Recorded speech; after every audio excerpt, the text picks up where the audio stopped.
Hello everybody, मैं self doctor Kuldeep Kaur और आज इंडियन एविडेंस एक्ट 1872 का पार्ट 2 आज आपको डिस्कस कर रहे हैं। पहले आप पार्ट 1 सुन लीजिएगा, तब पार्ट 2 को आप कोरिलेट कर पाएंगे। चलिए आज कुछ इंपॉर्टेंट पॉइंट डिस्कस करते हैं। स्लाइड्स इंग्लिश में हैं और मैं हिंदी इंग्लिश में आपको दोनों में समझा दूंगी ताकि आपको आसानी रहे। पहली चीज़ मैं आपको बताना चाहूँगी कि कितने तरीके के एविडेंस होते हैं। तो direct evidence, indirect evidence, circumstances evidence, real and personal evidence, original and hearsay evidence, primary and secondary evidence, oral and documentary evidence, judicial evidence. तो ये एक एविडेंस की कैटेगरी है पूरी, आप याद रखेंगे। मैं इसको हिंदी में भी बोल देती हूँ। प्रत्यक्ष तथा परोक्ष साक्ष्य, उसके बाद वास्तविक तथा व्यक्तिगत साक्ष्य, प्रत्यक्ष अप्रत्यक्ष तथा प्रासंगिक साक्ष्य, मौलिक तथा सुनी सुनाई साक्ष्य, प्राथमिक तथा गौण साक्ष्य, मौखिक तथा दस्तावेजी साक्ष्य और न्यायिक साक्ष्य। तो ये आपको मैंने पूरे एविडेंस के प्रकार बताए। एक एक पॉइंट सबको थोड़ा थोड़ा डिस्कस करेंगे। आज के वीडियो में दो चीज़ों को डिस्कस करेंगे। डायरेक्ट एविडेंस पहले।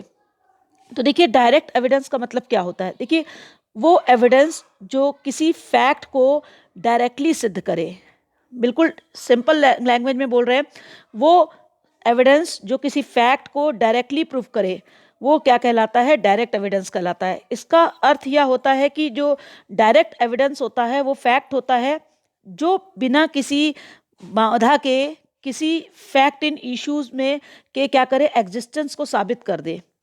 जैसे उदाहरण के लिए कह सकते हैं कि किसी घटना के घटित होने का जो प्रत्यक्ष साक्ष्य उसका छाया चित्र है। आप एग्जाम्पल बहुत सिंपल सा दे रहे हैं कि मैंने दिया भी हुआ है, a photograph of any event is a direct evidence of the happening.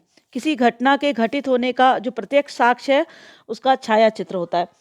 और आप क्या कह सकते हैं कि प्रत्यक्ष साक्ष्य का मतलब ये भी बता सकते हैं कि साक्षी द्वारा, विटनेस द्वारा किसी बात के वर्तमान अथवा वर्तमान में होने अथवा ना होने का विश्वास प्रकट करता है। तो आप डायरेक्ट एविडेंस आपको समझ में आ गया होगा। जो नेक्स्ट एविडेंस मैं आपको समझाऊंगी, एक चीज़ मैं आपको और बताना चाहूँगी कि अगर आपसे पूछे कि क्या कभी कोई डायरेक्ट एविडेंस में कोई पॉसिबिलिटी है कि कोई मिस्टेक हो, तो कह सकते हैं कि प्रत्यक्ष साक्ष्य में केवल दो प्रकार के त्रुटि होने की संभावना रहती है। या तो विटनेस की मिस्टेक के कारण, या फिर जो विटनेस है उसके मिस स्टेटमेंट के कारण, कि उसने कोई मिथ्या भाषण दिया, उसके कारण भी कोई मिस्टेक हो सकती है। चलिए मैं आपको दूसरा एविडेंस बता दूं। अब आपको मैं बता रही हूं कि परिस्थितिजनक साक्ष्य या प्रासंगिक साक्ष्य भी कहते हैं। तो देखिए, प्रत्येक वाद का प्रत्यक्ष साक्ष्य मिलना बहुत कठिन होता है। तो कुछ परिस्थितियों में जो न्यायालय है परिस्थितिजनक साक्ष्यों को भी स्वीकार करती है, क्योंकि कुछ वस्तुओं में, कुछ परिस्थितियों में वस्तुएं जो हैं वो अधिक स्पष्ट घटना का वर्णन करती हैं। बिल्कुल आप डायरेक्टली ध्यान रखेंगे, कभी कभी डायरेक्ट एविडेंस नहीं मिल पाता है, तो कुछ ऐसे सरकमस्टांसेस होते हैं जहां पर कोर्ट को लगता है कि सरकमस्टांसेस एविडेंस एक्सेप्ट किए जा सकते हैं, क्योंकि कुछ सरकमस्टांसेस ऐसी होती हैं जहां पर जो वस्तुएं होती हैं वो अधिक स्पष्ट घटना का वर्णन करती हैं, जबकि डायरेक्ट एविडेंस उसकी तुलना में इवेंट पर, घटना पर उतना अच्छा प्रकाश नहीं डालते। इसी पर एक केस भी आज को डिस्कस करने जा रहे हैं, उमेद भाई वर्सेस स्टेट ऑफ गुजरात। न्यायाधीश कौन थे? गोस्वामी जी थे। टाइमिंग इस केस का था 1978, सुप्रीम कोर्ट का केस है। इस केस में जस्टिस गोस्वामी जी ने कहा था कि ये एक स्थापित तत्व है, कि स्टैब्लिश एक स्टेटमेंट है कि कोई बात जो सरकमस्टांसेस एविडेंस पे निर्णित किया जाता है उसमें अभियोजन को अभियुक्त का दोष पूर्ण रूप से सिद्ध करना पड़ता है, और कुछ ऐसी परिस्थितियां उस साक्ष्य में ना हो जो अभियुक्त को निर्दोष सिद्ध करती हों। तो परिस्थितिजनक सरकमस्टांसेस जो एविडेंस है उसमें सामंजस्य स्थापित होना चाहिए। यदि उनके बीच में कोई अवरोध होगा तो वो अभियोजन के वाद हेतु घातक होगा।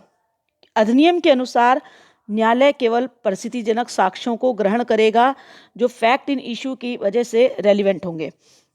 तो आप समझ गए होंगे कि जो सरकमस्टांसेस एविडेंस होते हैं एक प्रकार के इनडायरेक्ट एविडेंस हैं। इसका तात्पर्य ये होता है कि किसी फैक्ट की सरकमस्टांसेस के आधार पे सिद्ध भी हो सकते हैं, असिद्ध भी हो सकते हैं। एक और मैं आपको उदाहरण बताऊंगी कि यदि किसी पर्सन पर, एक पर्सन पर दूसरे पर्सन की हत्या करने का अभियोग है और हत्या का कोई डायरेक्ट एविडेंस अभियुक्त के विरुद्ध नहीं मिल रहा है, तो हत्या का सर्कमस्टांसेस एविडेंस के आधार पर सिद्ध करने का प्रयास किया जा सकता है। अर्थात यह है कि अभियोगी इस प्रकार के फैक्ट द्वारा हत्या के अभियोग को सिद्ध करने का प्रयास करेगा, जैसा कि अभियुक्त का मृतक से दुश्मनी या बैर, भूतकाल में अभियुक्त द्वारा मृतक को ये कहना कि वह उसकी हत्या कर देगा, या जिस दिन हत्या की गई, मर्डर किया गया, उस दिन अभियुक्त को मृतक की देखा गया, उसके साथ में देखा गया, मृतक के साथ नदी किनारे अभियुक्त को देखा जाना, उसके बाद अभियुक्त के हाथ में खून से सनी हुई कटार मिलना, या मृतक के खून से कपड़े मिले हैं उस पर अभियुक्त का खून मिला है, तो ये सब क्या कहला रहा है? सर्कमस्टांसेस एविडेंस कहला रहा है। ये सब बातें संकेत करती हैं कि मृतक की हत्या में अभियुक्त का हाथ है, और इस प्रकार के एविडेंस को सर्कमस्टांसेस एविडेंस कहते हैं।